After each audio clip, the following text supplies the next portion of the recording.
Shalom, family. Good to see you all here. Hope you're doing well. Well, we're going to talk about a story that came out recently, and it said about 60% of Americans are on the verge of financial collapse. They don't have enough money to keep up with all of the inflation.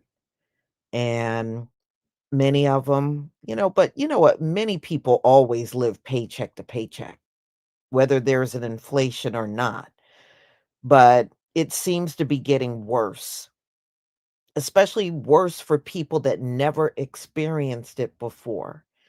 So they are feeling the effects of Donald Trump's economy, and it's not going well for them at all.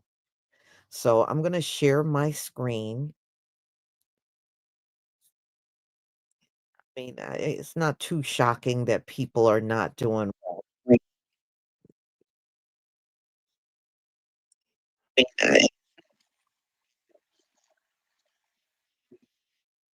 Okay.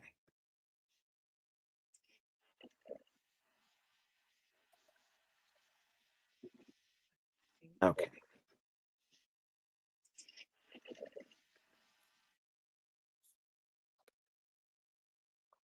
All right. Let me share my screen.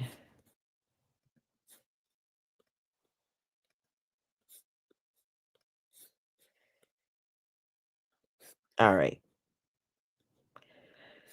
And it's not going to get fixed from this economy. I mean, Donald Trump, he doesn't know how to fix things. He just knows how to mess things up. That's pretty much all he knows how to do. Give me a one. Thank you. I see the ones. Thank you. All right.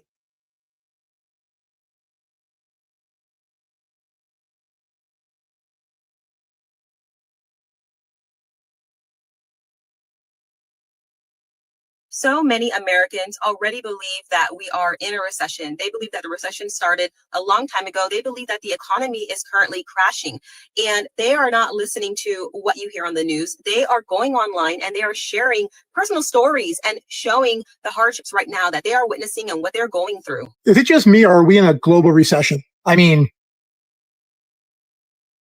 this is not normal. It is 9:40 in the morning, Thursday, September 18th, and this is how our shop is looking.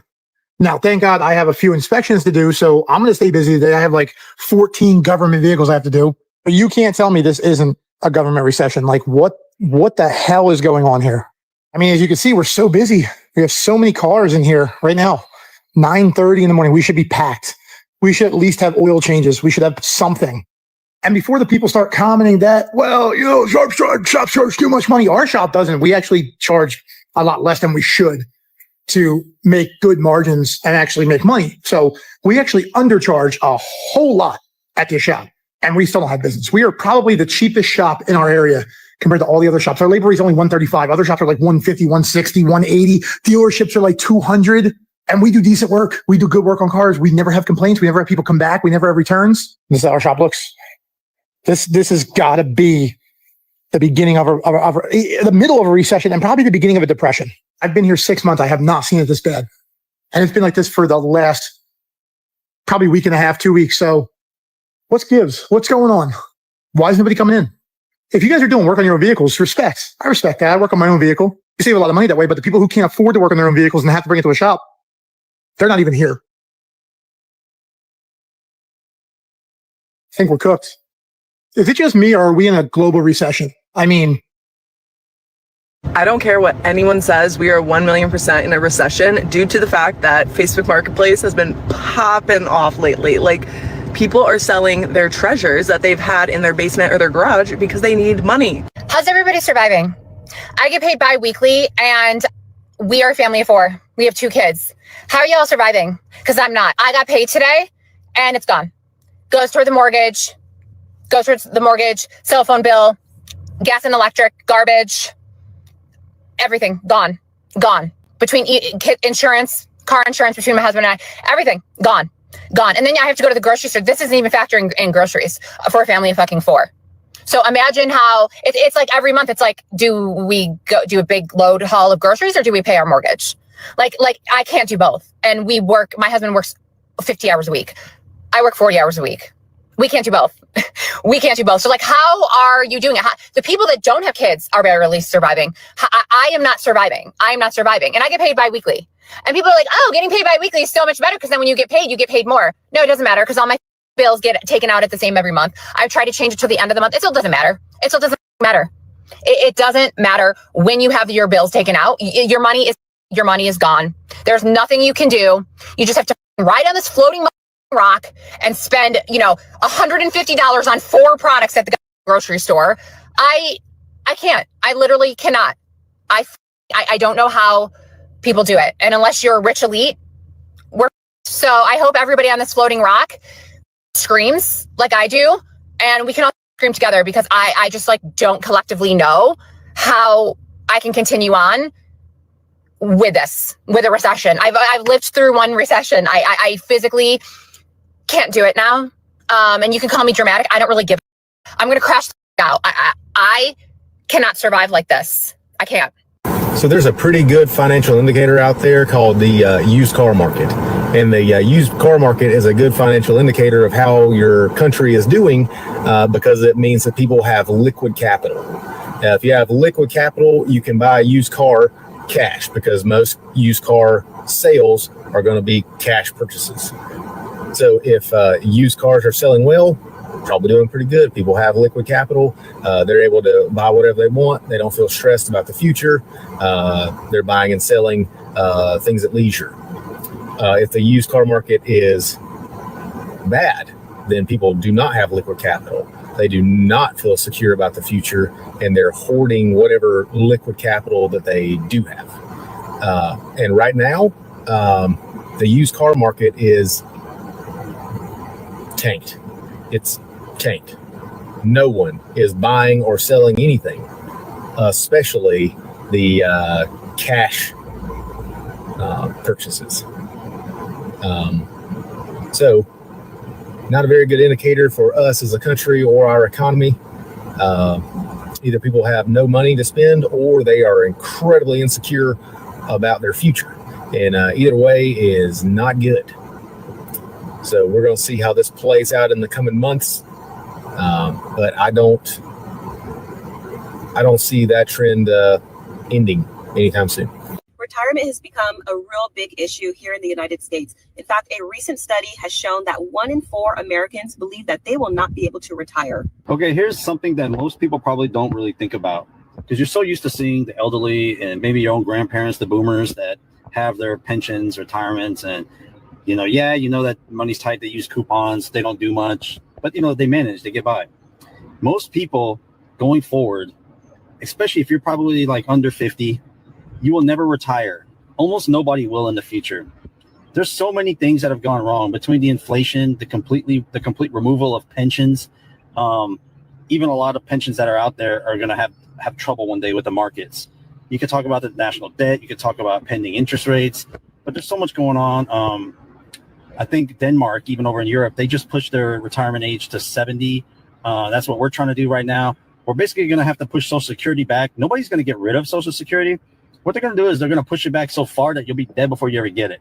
And it's because it's really an illiquid system. I think for every 2 people paying into it, there's somebody receiving it. The government has leached off of Social Security for so long. Then what they did is they attached the Social Security Disability Fund, which is, the last I checked, probably somewhere around 13 million people are collecting off of it. And that comes from Social Security also. So people used to get the full amount at 62.5. That's crazy inflation. And then even with that, you'll hear people say that, I can't live off of that. And what they do is they have another retirement. Like my parents, they're lucky. They did good. They were both retired military, and then they became teachers, and then they just retired as teachers. So they're basically both double retired. And now they get Social Security. My generation will get nothing. I did not work in the government. That's great for all those government workers out there that will get all those taxpayer pensions. But what about the rest of us that pay into it? Well, we're going to get nothing. I won't have a pension from a job because jobs don't give pensions anymore. And Social Security won't be there at the full amount at 62.5 like it was for your parents. You'll have to wait till you're 70 minimum. And by the time you get to that age, if you can hold out to 70 to try to get the full amount, they'll have pushed it back to 72, 74. The point is they need everybody to keel over because they don't have the money to give you anymore. The good old days are done. Inflationary pressure is still there, and it's going to keep going because your government doesn't know how to stop printing money. They don't know how to stop printing money, funding foreign wars, and doing things that basically destroy our dollar. And they just don't know how to stop. And the past 20, 30, 40 years of these politicians are going to have ruined everything for your generation and your children's. So it's interesting just when you think about it, like what happens when you get older? What happens when you turn 50 or 55 or 60? And let's say you're in a job that has manual labor and your back goes out or your knees go out. Well, they're going to start making it harder, I think, to even get Social Security disability because, again, it's becoming an illiquid fund. So just what's going to happen to people? My prediction is in about 10 years from now, I know a lot of areas homelessness has increased, but I really think in about 10 years, you're going to see a whole lot of homeless people. And I think America is going to become this weird place that almost dystopian, where it's just going to basically be the haves and the have-nots. It's already there. The middle class is already somewhat eroded out, but there's still a little bit left. Most people are tapped out on credit cards, have almost no savings, and are paycheck to paycheck. I've made a video about that before. As of last year, about 2 out of 3 people didn't even have $500 in their account, liquid money, in case something happens. So you got like 2 out of 3 people in this country that are basically a paycheck away from becoming homeless. Now, when the homelessness crisis starts to really hit, because people will lose everything, they won't be able to afford a home, won't be able to afford anything. This will also come if you have a major recession or a depression in the future. But as of right now, I'm just saying, as your age, we're just only talking about your age alone. But what's going to happen to people when they get to that age where they can't work anymore? They're really, really struggling to work. Those days of retiring at 60 or 55, they're over. I don't think people pretty soon will ever retire. I think you'll have to work until you unalive. A few weeks ago, at the start of the shutdown, I covered the systemic fragility in the US economy and how it's become this complex, tightly coupled system where small shocks can cascade into massive failures. And I explored multiple angles of weakness, but at that point, it wasn't really clear where the catalyst might come from. And it's looking more and more like it's hiding in the most boring place possible, which is the US Treasury bond market, supposedly the safest, most stable market in the world. I'm going to walk us through this piece by piece because it's a whopper, but it's eye-wateringly technical. First, bonds. Bonds are how governments and companies borrow money. When the US government needs cash, it issues a bond, essentially a formal IOU. You give them money, they promise to pay you back later with a bit of interest on top. And so they get to keep running, and you get a bit of return down the road. I salute the boys and girls who are buying United States savings stamps and bonds through the Treasury School Savings Program. Some bonds mature more quickly and others more slowly, and each kind has a different percentage of interest attached to it. For decades, this system worked really well. Foreign central banks bought US Treasury bonds and held them long term because they were considered the safest investment on the planet. The US was stable, predictable, and it always paid its debts. But that's changing. With the US debt now exceeding $36 trillion and increasingly erratic policy decisions, foreign central banks are backing away and they're selling their holdings and looking elsewhere. The reliable long term buyers are leaving the market. So, who's picking up the slack? That's where things get not great. In mid October, the Federal Reserve discovered something kind of shocking. There had been a massive undercounting of treasury bonds held by hedge funds domiciled in the Cayman Islands.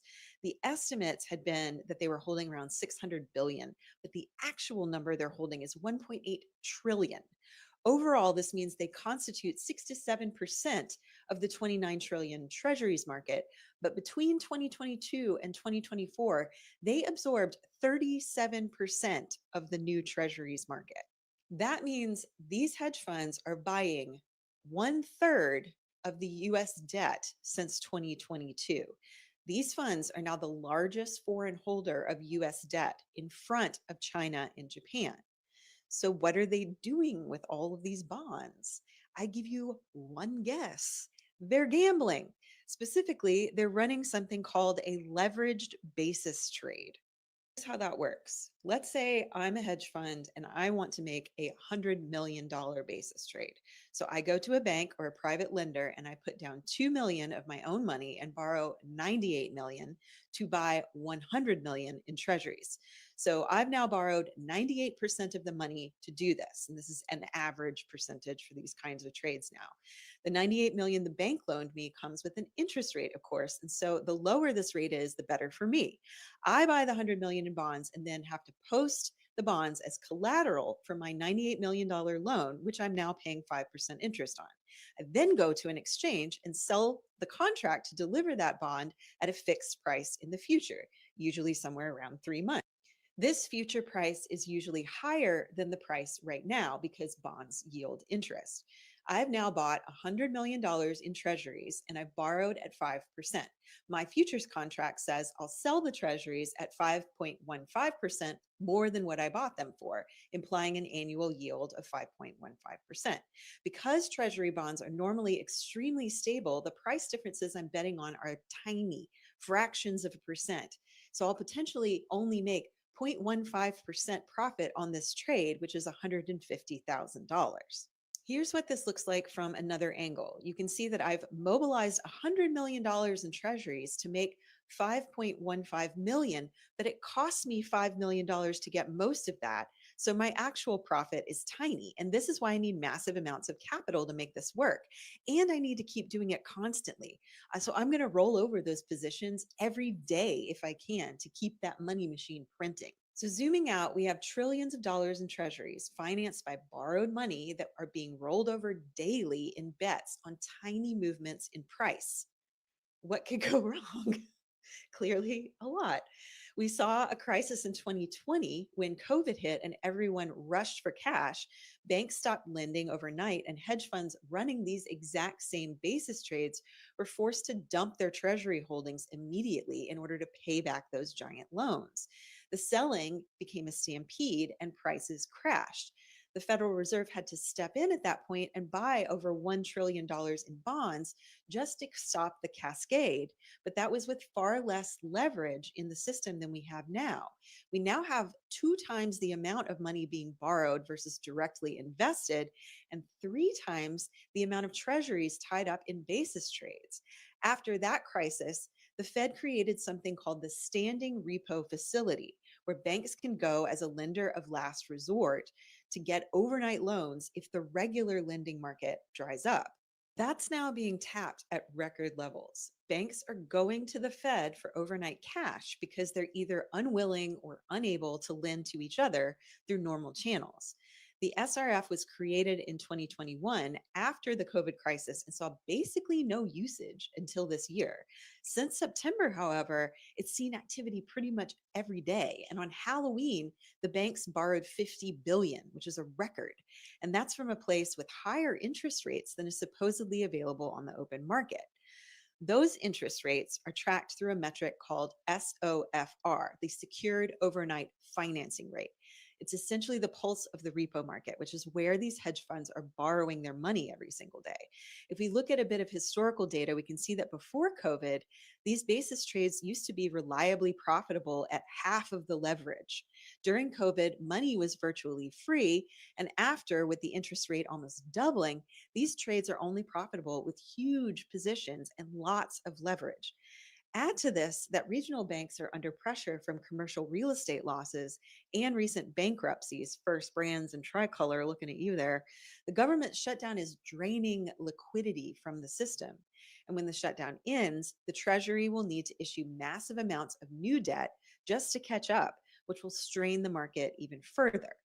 Putting these pieces together, it's likely that a lot of the activity in the standing repo facility is being driven not only by the things that analysts have already identified, which is, the shutdown, commercial real estate exposure to the bankruptcies, but also these giant hedge fund basis trade positions that are being rolled over every single day. We can think of this like the deep financial system's check engine light coming on. So TLDR, the foundation of the global financial system, which is US Treasury bonds, is now substantially held by offshore hedge funds running enormous, highly leveraged, daily rolled bets that only work if nothing goes wrong. And right now, things are starting to go wrong. So, what could tip this over into a selling spiral? I'll be looking for things like a major hedge fund, private lender, or bank failing, a continued spike in overnight lending rates, a sharp, unexpected move in bond prices triggered by newly released government data, a poor debt auction after the shutdown, or contagion from any other market. So, stocks, especially the AI bubble, crypto, or commercial real estate that forces these funds to liquidate. If that happens and we get a wave of funds forced to sell their holdings, this will absolutely be the straw that breaks the camel's back in terms of the economy. Americans are in bad shape financially. Let me share with you some numbers and then you let me know if you fit into any of these categories. So, average savings rates are down to 3.9%. That is far below the historical average of 8.9% of one's paycheck. You let me know if over the last couple of years you've been able to save less and less because of inflation and higher living expenses. The second thing, pandemic savings are now largely gone. So at one point, they were above $1 trillion in excess savings, which came from quantitative easing. That's down to about $190 billion. So you let me know if you've had to pull more and more from your savings accounts to be able to keep up with monthly bills. I think this is something that a lot of Americans are feeling now more than ever. Another thing that's concerning, nearly half, 49% of all adults have less savings or no savings compared with a year ago. So again, I want you to compare your savings today to 365 days ago. Has that number gone up or down? I think for most Americans, it's gone down because they've had to supplement their income to be able to afford their monthly bills. Now, on top of all that, which makes things more concerning, is that wage growth is up only 4.4% for the year, which has barely kept up with inflation. And last year, it was heavily outpaced by inflation. Now, I want to know if you've even experienced wage growth to begin with, because that's the problem with averages. A small section of the country may have experienced large wage growth, where the rest of the nation might have not, and it still comes out as positive. So I'm curious if you've even experienced wage growth in the first place. On top of all that, this one's really, really concerning. Over 30% have more credit card debt than cash reserves. That means that over 1/3 of Americans have a higher credit card debt, which is high interest compared to their cash reserves. That's dangerous because if you have more cash reserves, you can pay off your credit card debt at any time. But if you have more credit card debt than cash reserves, you have a high interest debt that you physically cannot pay off. That is a bad place to be. On top of that, 57% of Americans say that they could not afford a $1,000 emergency payment. Now, I understand that most Americans for the last decade have been living paycheck to paycheck, but such a high percentage who cannot afford a $1,000 emergency payment means that more and more Americans are living paycheck to paycheck currently. And that is only going to get worse if inflation continues to go up and wages do not keep up with inflation. So I guess the real big question is, we had all this savings from the pandemic and from quantitative easing. And a lot of people say that that's been propping up the economy because savings means spending and spending means economic growth. The moment that savings dwindles, spending stops, and the economy can move into recession. So I want to know your thoughts. I want to know if this is something that you've experienced personally and if you fit into any of these categories, because I think a lot of the country fits into one, if not all of these categories. And I think that living is getting more and more expensive for Americans. And that can put stress on the economy because spending will eventually stop, which could send the economy into recession. We'll have to wait and see. Nobody has a magic 8-ball, but all we can do is make presumptions based on data, not assumptions based on our feelings. And that's what I like to do here. So if you like personal finance and if you like world economics broken down in easy terms, then you're in the right place. I hope you stick around for the next video. Take care. Over 65% of Americans are living paycheck to paycheck today. Millions are spending money they don't have. Credit cards, cash advances. Hell, they're even skipping electric bills just to pay the fucking rent. If you're looking around wondering what's going on because the market's up, just remember, the stock market is not the economy. Credit card debt just hit $1.3 trillion. Delinquency, the highest since the end of the Great Recession. And everyone's emergency fund, well, those have been empty for a long fucking time. First comes the debt saturation. That's where most people are right now. Then comes the trigger, a layoff, a medical bill, a rent hike, something that forces someone to stop making payments. When enough people have hit that wall, the cascade begins. Layoffs accelerate, bankruptcies rise, and cars get repoed. That's when the cycle kicks in and doesn't stop. Less spending leads to more pain, which leads to less spending, which leads to even more pain. So if you're wondering, how's the market booming? While working families are drowning, the system is designed to float on struggling backs until they finally break them. And I thought it was the UK that was on its arse. Seems like these Americans are really fucking struggling with the cost of living crisis. Check this video out. Tell me it don't break your heart. How can someone earning $80,000 a year be struggling to live? This is fucked. Made, and we are literally the brokest we've ever been. Brokest we've ever been. But I'm making the most money I ever had my entire life. My husband and I, between the two of us, gross, make like over $80,000 a year. And if you told me a few years ago that $80,000 a year was not going to be enough for a family of four. I make more than what I made back in 2015. But I am still literally living paycheck to paycheck. I have to work 60 hours a week and make $80,000 a year to make ends meet. That's insane. I can't even begin to wrap my head around it. Financially, I don't understand anymore. I don't understand how I make $34 an hour and I can't function. I can't function. I can't pay my bills. I'm making this video again because my first one was taken down for violations. I have no idea why. So we have another leading economist joining the growing chorus of leading economists that are screaming, like literally, that the United States is heading towards a major debt crisis. And he, along with others, is predicting this is going to happen in 2026. And he's talking about all the red flags that everybody is ignoring, way beyond increased prices and joblessness and no new job growth and so forth. He says it's all tied to the record-breaking price of gold right now. It's like at $4,000 an ounce. That central banks right now are accumulating so much gold because central banks are worried about two things: the value of the US dollar plummeting, they can see it happening, as well as the geopolitical tensions that are growing all since Donald Trump took office. And for some reason, central banks accumulate gold to hedge their bets because of what they see is happening.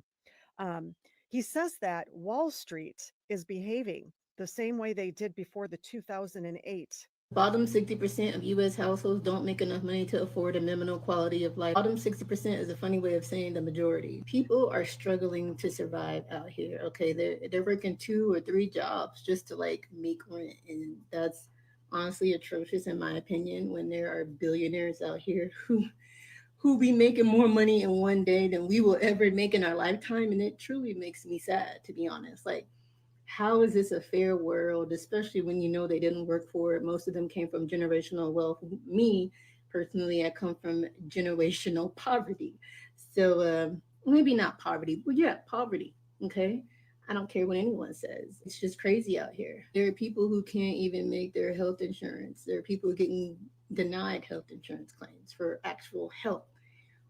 It feels like everything it feels like this country is attacking its own people, because every day there's a recall on something, food recalls on this, that, and it's like, what is going on? Like, then they're getting rid of all our protections for water and food and FDA and NBA and all these numbers lettered corporations that he's getting rid of. Our way of life is drastically going to change very soon, and I wish I would have got out of the boiling pot beforehand, but I fear it is too late. Maybe it's not. I don't know. I just ain't got it. I don't have it to make the move. You know what I'm saying? But the United States is about to break and nobody is willing to talk about it. If we as a country don't make a change here, we are cooked. The media doesn't give it the attention it deserves. Politicians won't say it out loud, but our country, it's drowning in over $36 trillion in debt. And here's the terrifying part. We're now spending more than $1 trillion a year just to pay the interest, not the debt itself, just the interest. It takes my breath away whenever I talk about it. Imagine you maxed out your credit card that you have, then took out more just to cover your monthly payments. That's what we're doing as a government and as a country. And when the bill comes due, it's you who's going to pay the price. Higher taxes, services, or worse, God forbid, a financial collapse that would make 2008 look like a hiccup. If we don't change course here, folks, if we don't stop printing money, overspending, and kicking this can down the road, your future, our future, won't be stable jobs and affordable homes. It'll be layoffs, rent that you can't. 60% of the American public is about to lose everything they have. People living paycheck to paycheck are about to go broke. The GDP numbers came in yesterday, and of course, the economy receded, which I predicted 2 months ago, and people laughed. Mark my words, the second quarter is going to be far worse. Tariffs on Chinese products at 145% are about to kick in, which means everything you buy from China on Amazon or elsewhere is about to go through the roof. Grocery store shelves are starting to empty at Walmarts across the country. And of course, grocery prices continue to soar. People who've been financing groceries on credit are starting to default on those payments. We are about to see an economic catastrophe. If you're in this 60% that has little or no money, please stop spending money. Protect your family. Trump does not care about you. Even if you voted for him, he's a billionaire. He won't suffer, but you and your family will. Please protect yourself. 60% of the American public is about to lose everything they have. People living paycheck to paycheck are about to go broke. The GDP numbers came in yesterday, and of course, the economy.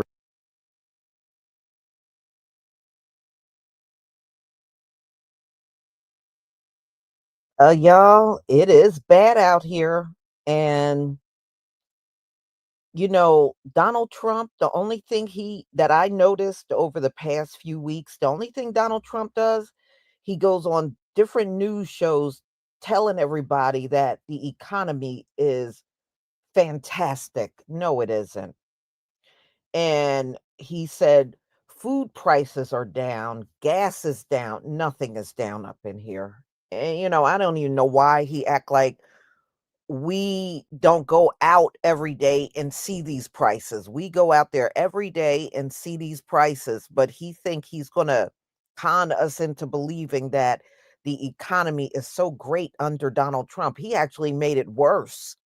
Like I said, you know how he messed it up with all those tariffs. When he started throwing all those tariffs around, he made the economy far worse than it was under Joe Biden. And it got to the point where every time he goes on TV and says the word tariffs, the prices automatically jump up. It's ridiculous. And many people, even before Donald Trump took office, there were many people that didn't have good salaries to begin with. Now, so many people are in over their head. It's not just the credit cards that are not going to get paid. Student loans, they said the defaults are at a record high. People just can't pay this stuff. And to me, you should not even be allowed to open a business unless you give people a livable wage. If you can't do that, you shouldn't even be allowed to open a business or a corporation. That's how I see it. But there's a lot of people that are just, they're not making it. They can't make it anymore out here. And, I went back and I researched the economic crashes that happen. White people have always gotten help from the government. They never would help our people. And when you go back and look at the economic crashes that have occurred, our people never got a lifeline. Somewhere along the line, when you go back through the centuries, white people always got a lifeline through it. Now, what they usually do is when the economy is bad, they'll make sure they keep each other working, but they'll fire us or kick us to the curb. But they'll keep each other working. And then when the economy look like it's bouncing back, then they'll start hiring our people. And usually that's what they do. But they would give them all kinds of money and help to get through whatever market crash was going on out here. But they never ever extended that to our people. Our people had to pretty much fend for ourselves during the Depression or any other financial crash that took place in the country, we always had to fend for ourselves. They never cared about us. So, wow. Y'all, I was looking at Jeffrey Epstein again. That mess is with Donald Trump is so deep. It's not even funny. There are articles out there, and I'm not sure if I'm going to do it or not, but I've certainly been reading up on it. There are articles out there that said Melania was dating Jeffrey Epstein a year before she met Donald Trump.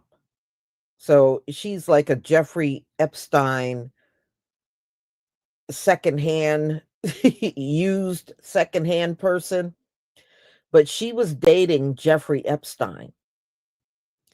And then Jeffrey Epstein introduced her to Donald Trump. And that's how she hooked up with Donald Trump. Yeah, Jeffrey Epstein laid around with Melania. And she was always at those parties too. Donald Trump was not the only one at those Epstein parties. Melania was there too. Guess what they have out in the headline? That back then Melania was an escort. And y'all know what an escort is, right? That's what they're saying about Melania. They said she was an escort. I said, well, hey, look, that's the first lady now, but she was an escort. Hmm. So much for that. Yeah, so much for that. I mean, it's just unbelievable the stuff that's coming out, even about her. It's not good. It's not good at all. Well, he wanted Melania to have more children with him, but she flat out refused after she had Barron. She wouldn't give birth to any more of Donald Trump's kids. She said no. I'm like, whoa. But yes, so she went from call girl to first lady. What can I say? What a leap. And I haven't touched this story. There's a rumor out there circulating that Erica Kirk is pregnant, claiming she's 8 weeks pregnant. But I think Charlie's been gone since what, 11 weeks now? I think about 11 weeks. So I have not been able to confirm that story, but there's quite a few videos that people been putting out talking about that. And some of them are talking about it's JD Vance's baby. I don't know. I don't know, but I said I'm not going to touch it because I can't verify whether she said it or not. You know, the only thing she did say, because she got interviewed by Megyn Kelly, and she just said that if she were pregnant, it would be a blessing. But she did say that, but I did not hear her say that she was 8 weeks pregnant. So I didn't come from the horse's mouth, so I'm a little reluctant to put that out there.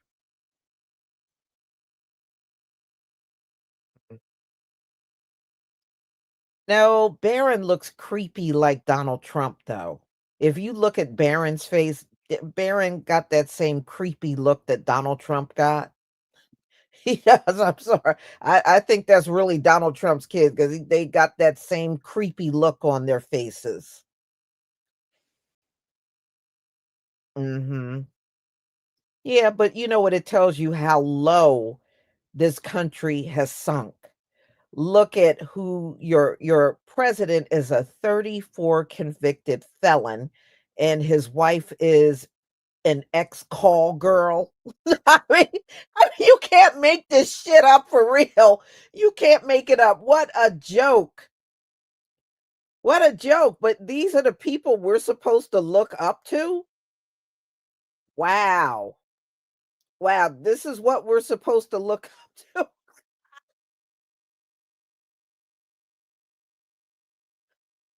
Oh man. Wow. For real. This is what we're supposed to look up to.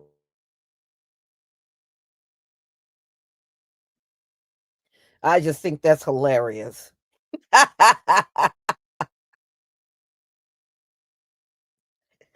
Kind of makes the Obamas look like saints, don't it? It makes them look like saints. But this is what the country has sunk to. You know, this is your leadership and your leadership's wife. Please, if Michelle was a call girl, you would never have heard the end of it. They would have still shoot, they would be still talking about it now. But you know, Milan, it's okay. You know, it's overlooked. Nobody will talk about it. You know how it is.